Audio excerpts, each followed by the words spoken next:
I mean, there's something strange about them. Strange?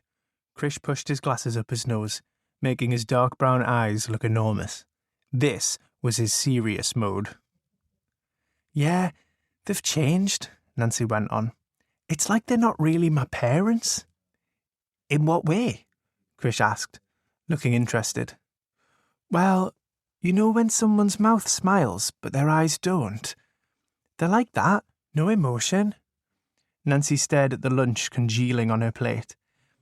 This probably sounds stupid, but when I told Mum I got an A in my maths test yesterday, she hardly said a word. Normally she makes a big fuss. Is that it? Krish asked. He sounded unimpressed, and Pete knew why. Krish got a B in that test, and he hated being the second smartest kid in their class. His mum and dad expected him to be top in everything, no excuses. Krish said he had a tiger mum, Indian style, and he was right. Pete had met her. No, that's not it, Nancy said. Mum and Dad have started keeping the curtains closed all the time, even when it's sunny outside. And they keep going out at strange times during the night. Doesn't sound that weird, Krish said. My mum keeps the blinds closed all day. She says it stops the photos on the wall from fading. Pete nudged Krish to shut up, then gave Nancy a supportive look. When did it start? Pete asked her. Nancy thought for a moment. A few days ago, maybe? Not long after the fracking site was shut down. Her face lit up as if she'd suddenly remembered something. Yeah, Nancy added. Dad took Mum down there to pick up some files, and they were acting weird when they got back.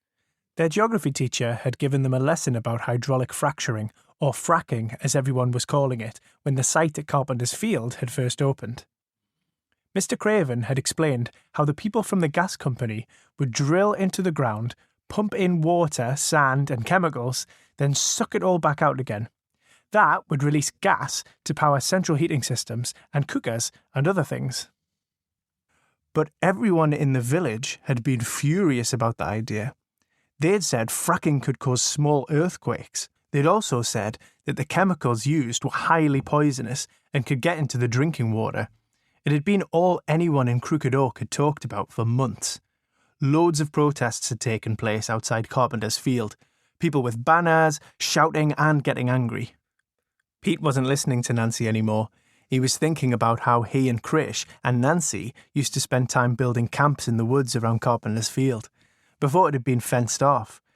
But now that the fracking site had suddenly been shut down, Pete wondered if they'd get the field back soon. No one really seemed to know what was going on with it.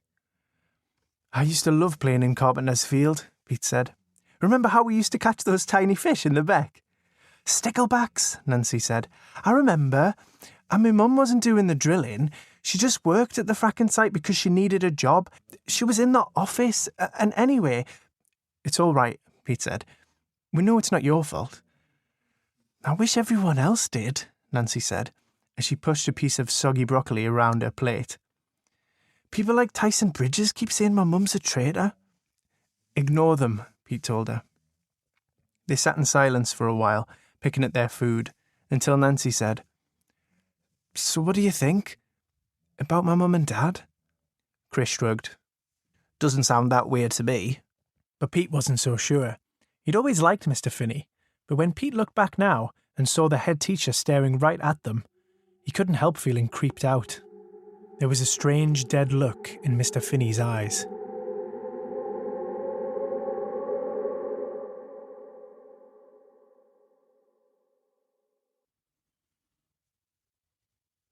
Chapter 2. Carpenter's Field. At the end of school, Pete and Krish went to get their bikes, while Nancy went to her music lesson.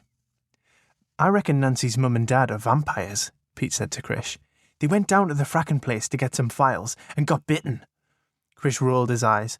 You're obsessed with vampires. You need to read more instead of playing video games and watching horror films all the time.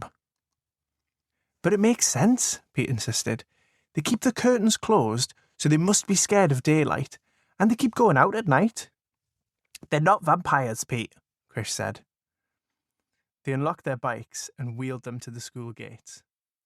Do you have to go?